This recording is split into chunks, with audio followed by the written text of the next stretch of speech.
In this second deleted level, which is an extended sequence of the sewers in Seattle, this comes on the heels of where Ellie goes into a building and she survives an attack by stalkers and gets thrown out of a window and gets swept away by the current. And then we cut this section that used to be there in the final game. Now you will get to play it. So this was a way to get a bit more interesting puzzles, interesting traversal, figure out how Ellie can navigate the sewers with the fighting current.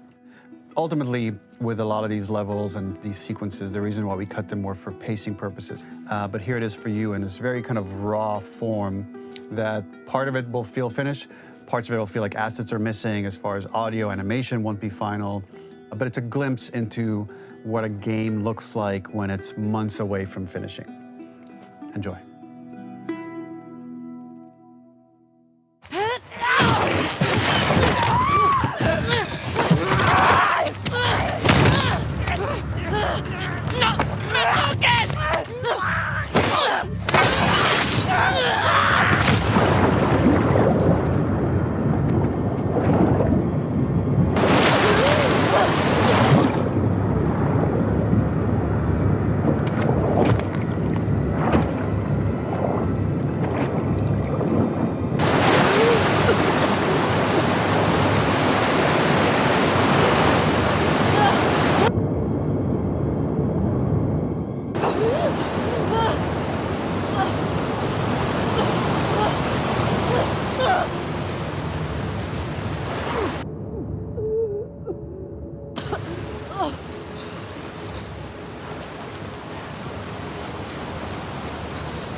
Bien. ¿Dónde diablos estoy? The ladder acts as an immediate goal for the player, but being able to climb out is not going to be so easy. To keep levels interesting and engaging, we alternate between positive and negative values the player experiences. Here, it's a positive to have found a ladder, but then a negative to discover it's not the solution. But then another positive to identify the next short-term goal of the doorway. By alternating between these opposing values, we give players what they expect, but not how they expect it.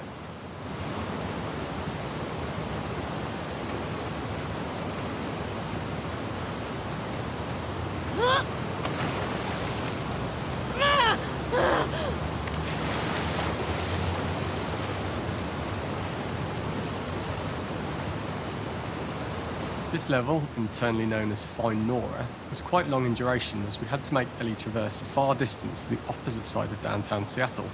The sewer section was originally longer than what we released the game with, approximately 10 minutes more. This was one of the few areas of the game that used water flow as part of a traversal puzzle. The player has to go upstream to use the current to get to the platform to reach the other side. We mostly cut this mechanic game-wide, however, it remained in essence in the section swimming to the aquarium as Ellie when you were avoiding the waves.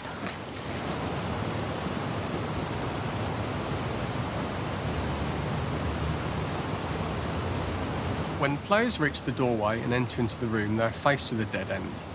The real reason for this dead-end room is that on the reversal when exiting back out of the doorway, players are faced with the route onwards.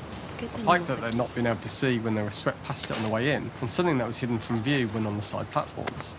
The intention here being that the only option is to go off the standard path in order to search for a way out.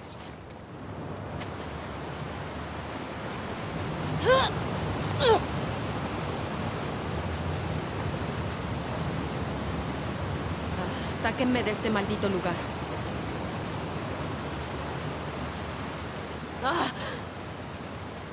Throughout the rest of the level, we also used light to indicate to the player that they were heading in the right direction. At each turn, however, we blocked the direct route forward. Players would know that they just have to keep finding alternative paths, promoting those feelings of being desperate and trapped.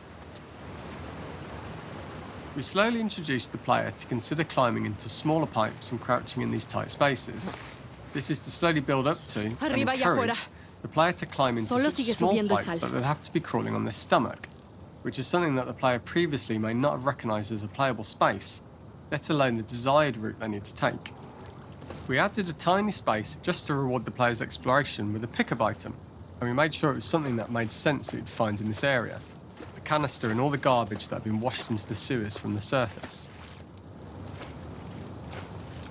We loved the idea of making Ellie prone through a tiny, dirty pipe in order to get out, as it was a great opportunity to use our prone mechanic. The unique camera setup was created to support crawling in these pipes, as the standard prone camera is much higher above the player. We also created custom collision in order for Ellie to manoeuvre in these tight spaces easily. Initially, the oblong collision capsule around her character caused issues crawling around corners. We put extra effort into the custom corner collision so the movement experience is as smooth as the main game.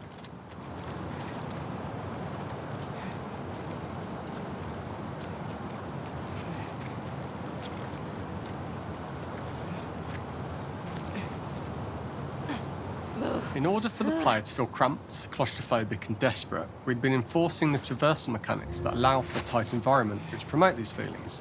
We introduced the use of the squeeze through so that we can keep the player feeling enclosed and tight, but without repeating the same geometry. Here we change from low ceilings with wider walls to high ceilings and tight walls to change up the spatial pacing and keep the level from repeating itself.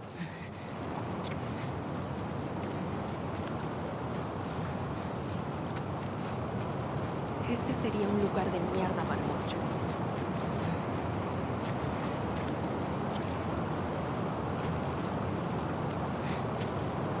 Originally, we had the waterline much higher here, so players had to swim through this tight tunnel. However, from watching user test feedback, it was occasionally causing people to discount the route entirely and turn back on themselves. So to avoid any risk of this happening in the final game, we present a lower water level so the tunnel is easy to see and commit to using. Although this isn't as impactful without the prone swim, it's the better decision as it means a smoother experience for the player with no backtracking frustration. We draw the player towards this pipe as it is seemingly the route out of the tight space. Fairly soon it is obvious that this path is blocked. If the player goes all the way up to the bars that block the path, they are rewarded with a pickup so this journey doesn't feel wasted. It was important to encourage the player to try to progress along this path so that they would subtly be thinking of progress in this direction. We hint to the player that there is a bigger, new space beyond this pipe by showing the player the waterfall. This helped as we surface from the water and over the crest of the slope, we reveal what is further in this tunnel.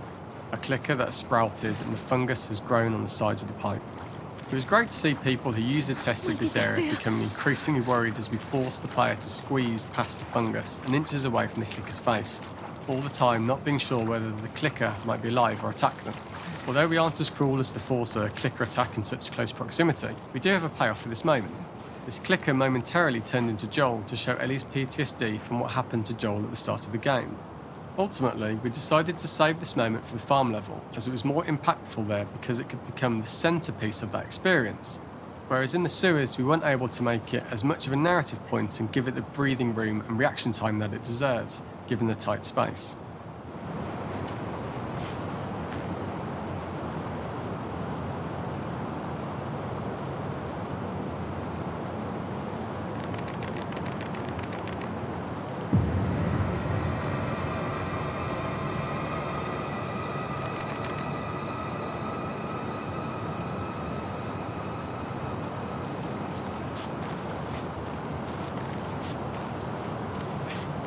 ¡Mierda!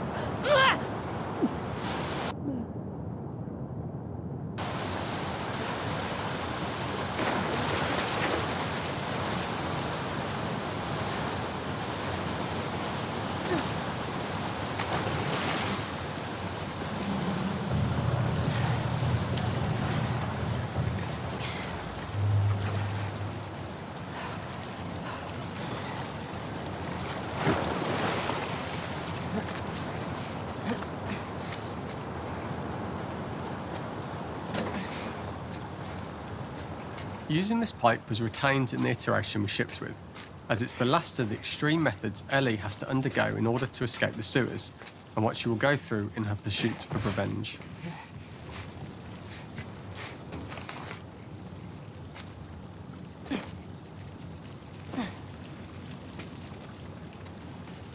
The last ladder climb is quite lengthy, and although we could have trimmed it down to a shorter climb, we liked how this last segment of the journey built anticipation for whether there was success at the top or not after all you've been through. Ultimately, the ladder exits out into the subway station, which is how it connects in the final game. Ellie then has to find her way to the hospital from here, crossing paths with the scars for the first time.